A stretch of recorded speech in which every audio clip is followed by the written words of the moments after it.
Dan aku bertahan di masa lalu. Dan aku bertahan di masa lalu bersamamu. Halo Mas Bayu, selamat datang di Bertahan di Masa Lalu, sebuah program konten promosi lagu berjudul Bertahan di Masa Lalu yang akan rilis pada tanggal 23 Juni 2025 di semua digital streaming platform. Terima kasih Mas atas ketersediaannya untuk duduk di Bertahan di Masa Lalu. Semoga masa lalu itu bisa jadi kebaikan buat masa yang akan datang. Sebelum kita mulai, boleh Mas Bayu memperkenalkan diri dulu? Halo, saya Bayu Pamungkas, penulis skenario dan sutradara. Kita akan mulai dengan surat dari Bertahan di Masa Lalu yang akan memberikan sedikit gambaran tentang bertahan di masa lalu untuk Mas Bayu bacakan sendiri. Oke. Ini ya suratnya ya, bertahan di masa lalu.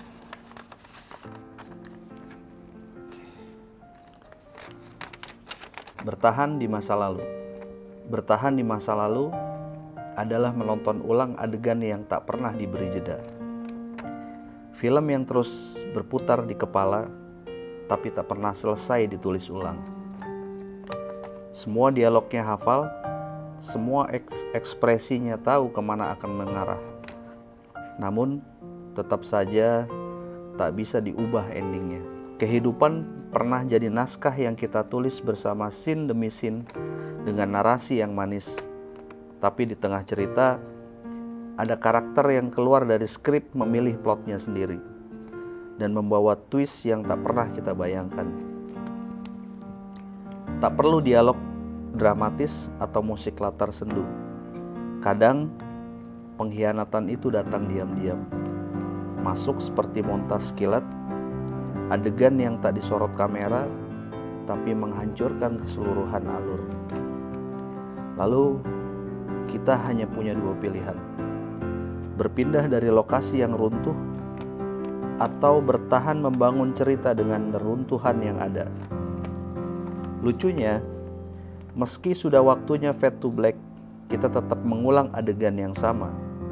Bukan karena tak tahu cara mengakhiri cerita, tapi karena masih berharap tokoh utama akan kembali ke jalurnya. Bertahan di masa lalu adalah proses reshoot yang panjang, agar kita bisa menampilkan potongan hidup yang utuh tanpa ilusi dan sensor, tapi tetap penuh makna.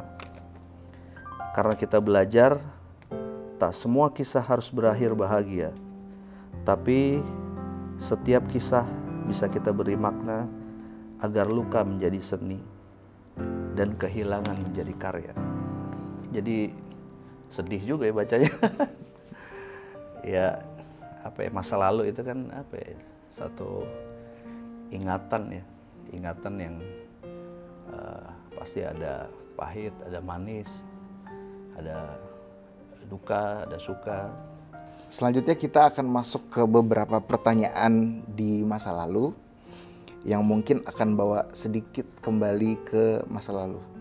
Pertanyaan pertama, kalau Mas Bayu bisa kembali ke satu hari di masa lalu dengan tanpa merubah apapun, hari apa yang pengen Mas Bayu ulang? Mungkin satu momen yang yang belum sampai sekarang lah ya, menunjukkan sesuatu kebanggaan atau kebahagiaan sama kedua orang tua ya. Kebetulan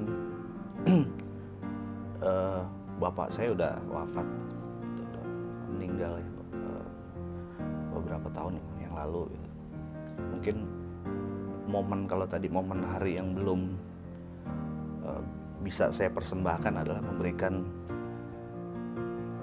kebanggaan itu kepada bapak saya. Pujian apa yang sampai hari ini Mas Bayu ingat? Ya kalau perjalanan hidup pasti kita ada masa-masa yang masa-masa sulit ya. Cuman dalam perjalanan mungkin tersulit itu kan ketika kemarin sempat terdampak COVID ya.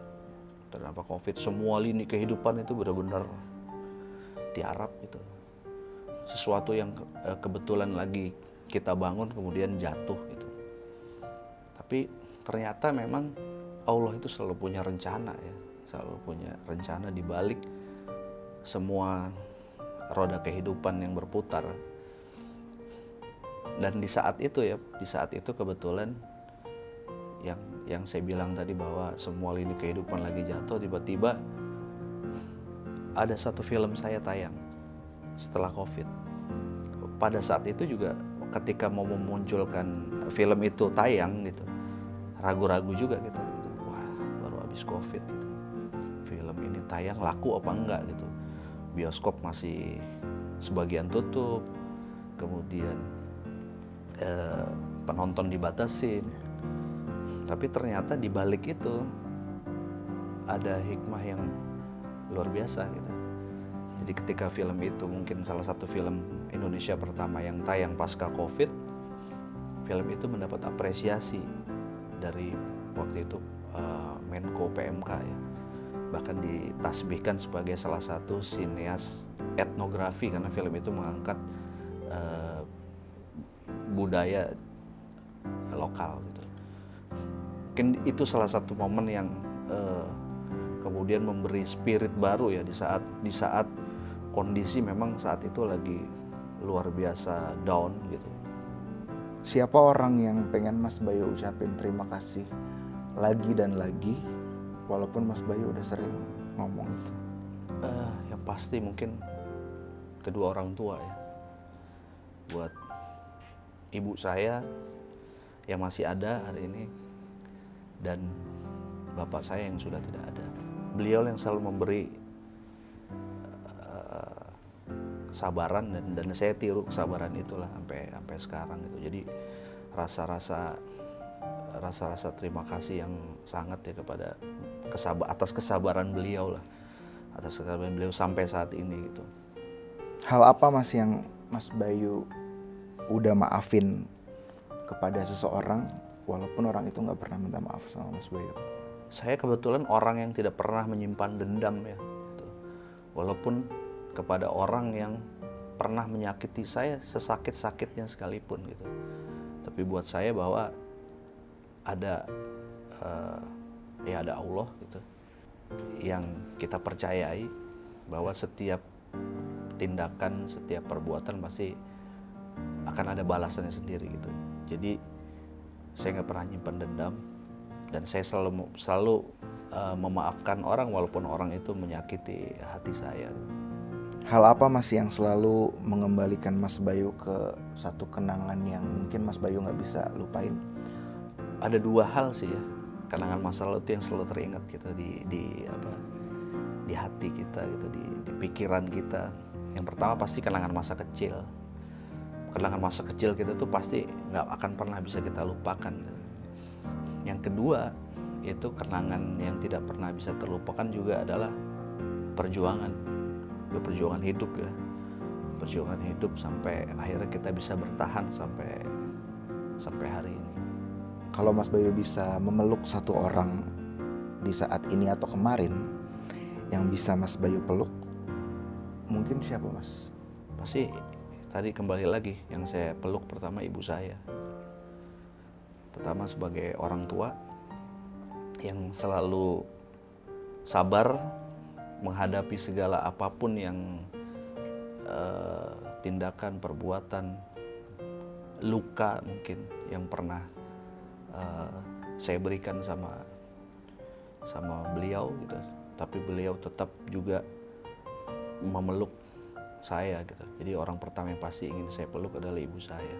Kapan terakhir Mas Bayu tuh nangis karena bahagia? Momen haru ya mungkin ketika saya punya 3 anak ya. Anak saya yang paling kecil itu baru lulus SD gitu. Kemudian dia memutuskan untuk pesantren.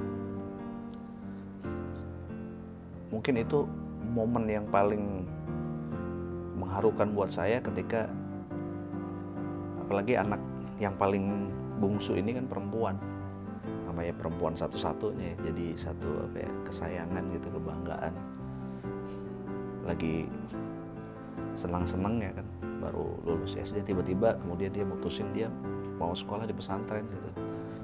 Itu hal yang paling saya paling haru gitu, karena harus melepas dia gitu untuk belajar sekolah yang saya nggak bisa nggak setiap waktu saya bisa ketemu dia gitu. Dulu dia salah satu penyemangat saya lah, si Bontot ini gitu. Jadi kalau saya kerja, saya capek, saya lelah, bahkan menghadapi satu ujian dalam perjalanan hidup gitu, mungkin dengan memeluk dia itu jadi satu obat buat saya, jadi spirit buat saya gitu. Tapi begitu dia berangkat ya harus pesantren, ya saya kehilangan dia kayak boneka lah gitu, boneka yang saya selalu peluk gitu. Mau jam berapapun saya pulang ke rumah itu lelah itu hilang gitu. Jadi itu yang momen yang membuat saya saya kayak pengen nangis, tapi ya saya nggak boleh nangis gitu, karena dia mau belajar gitu, dia juga mau berjuang buat kehidupan, buat masa depannya dia, dan itu menjadi pilihan dia gitu. Itu momen yang paling haru buat saya, apalagi pas saya nganterin dia ke pesantren, saya ninggalin gitu, itu nangis terus gitu, nangis terus. Kenangan apa Mas yang selalu menghangatkan hati Mas Bayu di saat momen-momen ya mungkin pas lagi capek? Ya tadi ya, mungkin kenangan karena saya punya anak-anak itu kan jadi spirit gitu, jadi spirit kita dalam menghadapi ujian-ujian hidup, menghadapi situasi hidup apapun gitu. Ya remindernya kadang-kadang ya untuk bisa membangun spirit itu memang kembali ke anak-anak ya. Iya. Siapa orang pertama yang pernah percaya sama Mas Bayu dan itu merubah hidup Mas Bayu sampai hari ini? Kepercayaan terbesar itu ada di sekitar tahun 2019 ya. Jadi dulu saya ini kan lebih ke pekerja freelance ya. Kalau kita nulis, kita sebagai sutradara itu kan kita kerja di mana-mana lah gitu. Siapa yang mau pakai tenaga kita gitu. Tapi ada satu momen seseorang yang waktu itu merangkul saya. Kemudian orang itu melihat bahwa lu jangan terus begini terus gitu. Jadi lu harus mampu berdiri sendiri. Lu harus punya PH sendiri. Lu harus punya perusahaan sendiri. Ya tiba-tiba orang itu yang saya baru kenal, orang itu baru saya kenal lewat kawan saya. Tapi entah kenapa beliau ini punya satu keyakinan bahwa lu harus berdiri sendiri. Tiba-tiba saya dibikinin perusahaan sama dia. Ya itu namanya Bu Linda Hadi. Bu Linda Hadi. Saya baru kenal tapi saya juga dia kayak orang yang diutus sama Tuhan gitu, sama Allah. Karena bagaimana orang yang baru kenal tiba-tiba dia memberikan kepercayaan yang lebih gitu. Kalau Mas Bayu bisa ketemu sama dirinya Mas Bayu di masa lalu, apa yang pengen Mas bilang? Ya kalau boleh balik ke masa lalu ya tadi, memperbaiki kesalahan-kesalahan kita lah yang kita lakukan. Karena walaupun manusia itu tidak pernah lepas dari salah, tapi yang pengen kita perbaiki pasti kesalahan kita yang membuat akhirnya kita terjatuh, kita terjerumus dan lain-lain.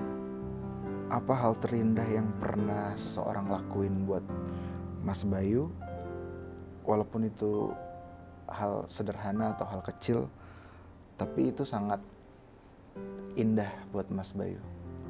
Hal yang paling indah buat saya adalah ketika dalam perjalanan pertemanan tadi, persahabatan tadi, pergaulan tadi, orang eh, masih mengingat perjalanan itu yang hal yang paling menyentuh. Kapan terakhir Mas Bayu merasakan momen bahagia dari hal yang kecil, tapi Mas Bayu ngerasa bahwa ini tulus banget sih? Momen yang paling menyentuh ya ketika berkumpul sama keluarga pastinya. Dan hari sakralnya biasanya ketika kita kumpul keluarga kan hari raya Lebaran ya. Kalau hati, perasaan Mas Bayu nih bisa ngomong sama Mas Bayu, kira-kira dia bakal ngomong apa Mas tentang hal yang Mas lagi butuhin sekarang? Mungkin minta maaf ya, minta maaf atas kesalahan yang sudah diperbuat gitu. Kapan Mas terakhir kali seseorang membuat Mas Bayu merasa bahwa semuanya akan baik-baik saja? Ya pasti orang terdekat ya, orang yang terdekat. Ya spiritnya dari situ kan. Doa pasti dari mereka gitu kan. Setiap saya keluar rumah, setiap saya melangkah, pasti mereka akan berdoa yang terbaik gitu, berdoa. Jadi ya dalam setiap langkah dan perjuangan saya masih diiringi doa-doa mereka. Dan aku bertahan di masa lalu bersamamu.